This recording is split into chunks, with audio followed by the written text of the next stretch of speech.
Hi, my name is Abigail Grogan, and I will be talking about business strategies for mastering decision making and problem solving. So, the first thing that I want to talk about is understanding how decision making and how problem solving affects you in your workplace, how there are multiple different ways that you can apply decision making and problem solving, finding your strengths and weaknesses, figuring out what works for you, what doesn't work for you, figuring out everything that you can change or do to be the best person that you can be. And that also goes into seeing what changes that can be made in your style of work to help you be the best employee. But you also want to make sure that um what's you distinguish personal from work life. So what is decision making and problem solving, and how or what does it affect me? Well, how does it affect me? Decision making. So, from what I've found, is that like decision making is a cognitive process, choosing between different options. So, choosing which path you're going to take, right or left, or figuring out if you're going to buy this, then like figuring out like what other thing can't you buy if you buy this, or and then problem solving is finding a solution. So say you're stuck on a problem for like work, you can ask around, you could look back on old notes, or you could look at old papers, like refer back to things. Um, So this basically goes through your everyday life, whether you go to class, do homework, and you also have to think about the repercussions afterwards. So when it comes to your job, you want to make sure that it's benefiting you, but also y- the business that you are working for or that you own. So decision making um, is something that a lot of businesses use because it involves very critical thinking. It also helps companies' objectives and can find their visions and goals. Business strategies have an approach to find statistics and research, but also figuring out what would work best for this company, what would either sell the best or look the best or draw people in. But you also have to think of the repercussions, like if, say, you post something, like what would happen if you posted that, but some people didn't view it as the way you did, so to speak. Um, but you also have to think of their long term, like how is this going to affect them in the long term? Um, and I found this on the Forbes magazine, and it's the process that they used, the five ways steps, I guess, um is the best way I can describe it. So you go through the process, get the team involved, you want to be collaborative, psychological, and have clarifying goals and purposes. So for problem solving, you want to be able to be flexible and find leaders that can adapt in stressful situations and can modify plans of action in response to evolving situations, um, while staying focused on the major objective. So you want to make sure that you can um, get the job done, obviously.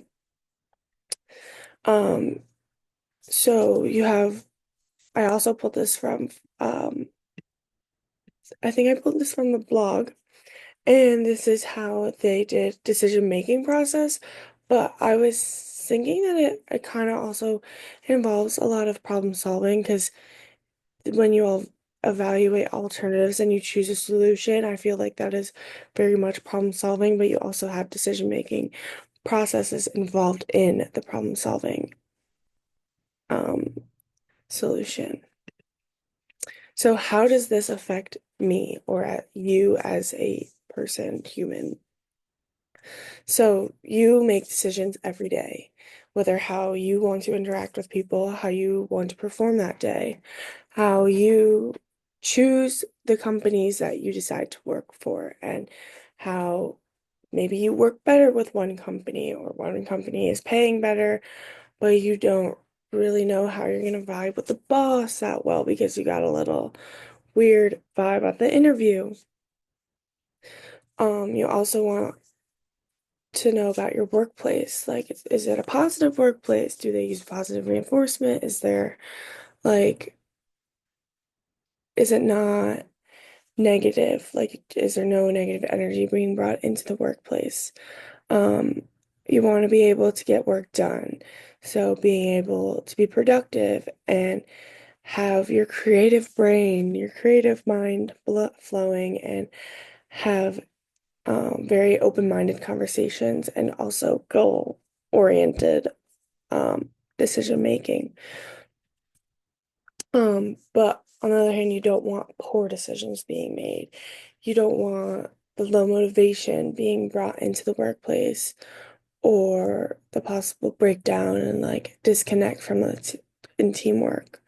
You want to make sure that the businesses that have high priority have sound, like very quick decision making and problem solving techniques so they have great long-term effects for their business and have great success. So I also found this TED Talk that I really liked, and it's um 2 minutes long, like the part that I chose, but I really like the whole thing, but I chose this part. To study the climate of the planet Mars. After almost 10 months of travel and a build cost of over $125 million, the Mars Climate Orbiter spacecraft burned and broke into pieces due to a navigational mistake. The fascinating thing about this failure was that it was entirely preventable. There were multiple teams working on the project. One of the teams used the metric system in their calculation. Another team provided crucial data using inches, feet, and pounds. Some of the smartest people on the planet, legitimate rocket scientists, forgot to check that both teams were using the same unit of measurement, and the consequences were catastrophic. Thus far, I've stood on this stage and I've told you that your first step should be to challenge the constraints to allow you to think big. Then I told you that most of us are predisposed to contemplate success, and instead you need to balance that and contemplate failure. Those first two steps allow you the capacity to think outside that proverbial box we hear so much about. But the third step is vital, and it's often overlooked. Never forget to check the basics. I have watched senior leaders of Fortune 500 companies concoct truly impressive strategic plans in our simulation with multiple levels of complexity in an effort to win the game. But many times, they let small details prove to be their downfall. During one of our simulations, completely unbeknownst to the participants at the onset of the game, over the course of the experience, we're going to challenge them with unforeseen external events. These events range from unexpected product recalls to social media PR disasters, all the way to natural disasters like hurricanes that put their virtual employees at risk. So what I grabbed from that video is the going back to the basics, like understanding, like making sure that everyone is using as he used the same measurements or using the same coding like products, maybe the same math. I don't know. Well, I do know, but um And so you want to make sure that you are doing the right things for your company and making sure that you and your teammates or your collaborators are all doing the same thing as you. Oops. So some extra information that I grabbed on decision making was that when I was looking up for like decision making processes, I've realized that like I've learned a lot of these through like different classes I've taken here at Eastern. So like SWOT analysis, the 80/20 rule, cost benefit analysis, and there's so many more that I've also learned.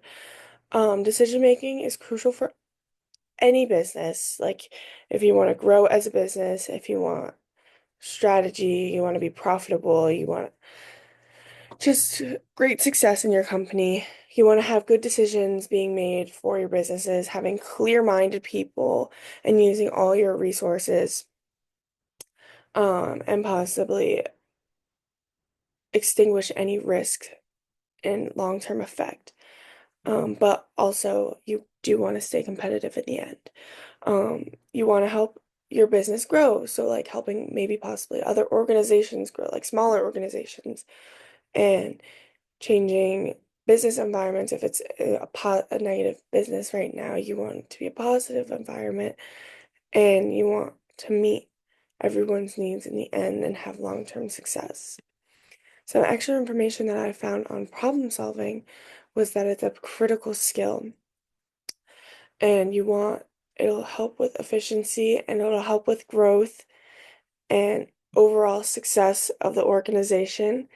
Problem solving is the backbone of any business and helps navigate challenges and helps improve companies all around. It can also help reduce costs and boost productivity. Um, and it can also help with the competitive market. Um, in the end, strong problem solving and obviously decision making will help and will help with the long-term success for a business. And finally, decision making and problem solving is is just critical for business success.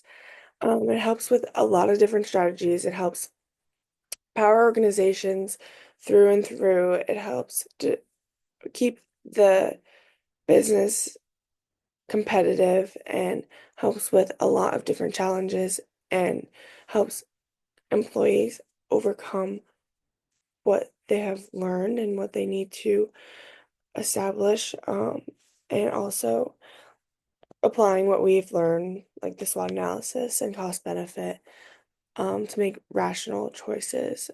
And in the end, you want long-term growth and customer happiness, um, which comes from positive, creative teamwork and proactive thinking.